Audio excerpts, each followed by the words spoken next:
Margaret Atwood is one of the most influential writers of the modern era.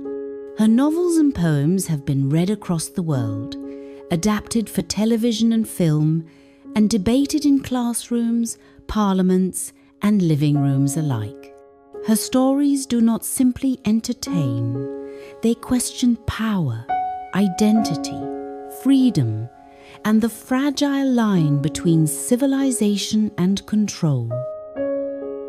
Margaret Eleanor Atwood was born in 1939 inches, Ottawa, Canada.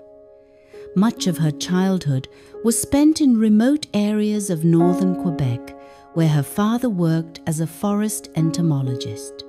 Growing up surrounded by wilderness rather than cities gave Atwood a deep awareness of nature, isolation, and survival ideas that would later appear throughout her writing. From an early age, Atwood was drawn to books and language. She began writing poetry as a teenager, discovering that words could be both creative and confrontational. She later studied English literature at the University of Toronto and pursued graduate studies at Harvard. During this time, she made a decisive choice to become a writer, regardless of financial uncertainty. Atwood's early career began with poetry.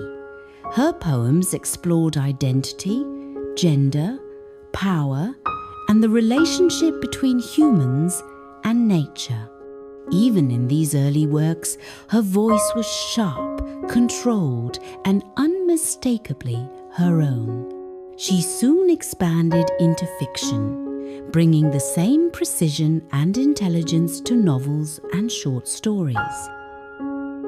Unlike traditional science fiction, Atwood often described her work as speculative fiction stories grounded in real human behavior and existing technology.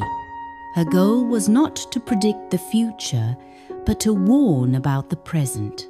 This approach would define her most famous work.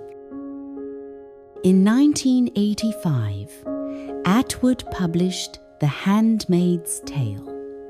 Set in a dystopian society where women's rights are stripped away, the novel explored control, religion, and authoritarianism.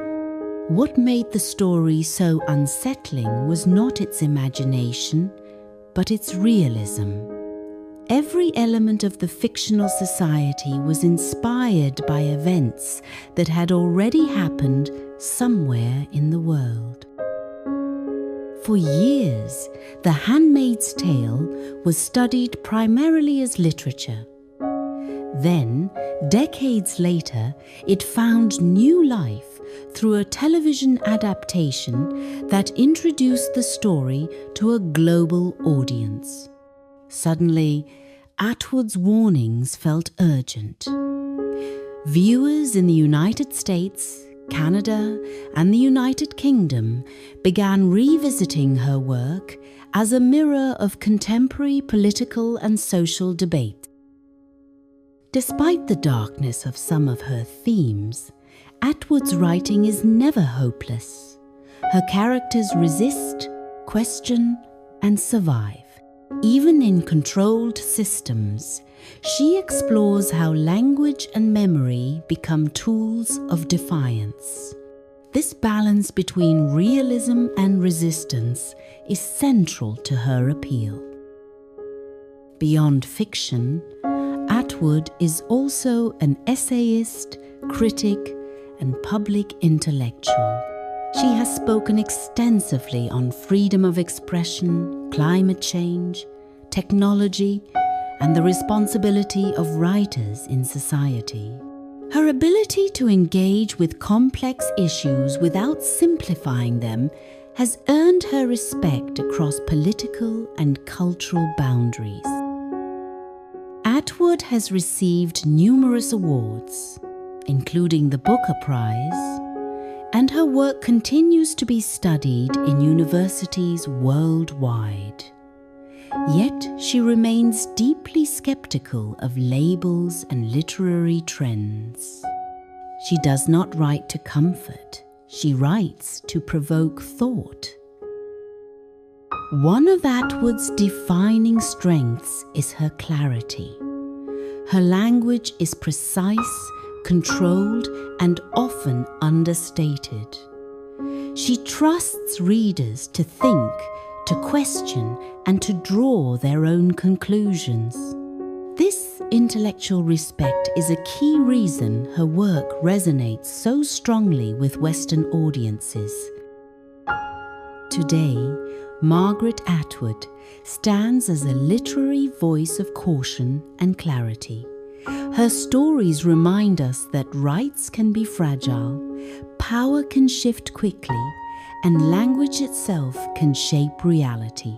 She does not claim to predict the future. She asks us to pay attention to the present. In doing so, Margaret Atwood has secured her place as one of the most important writers of our time.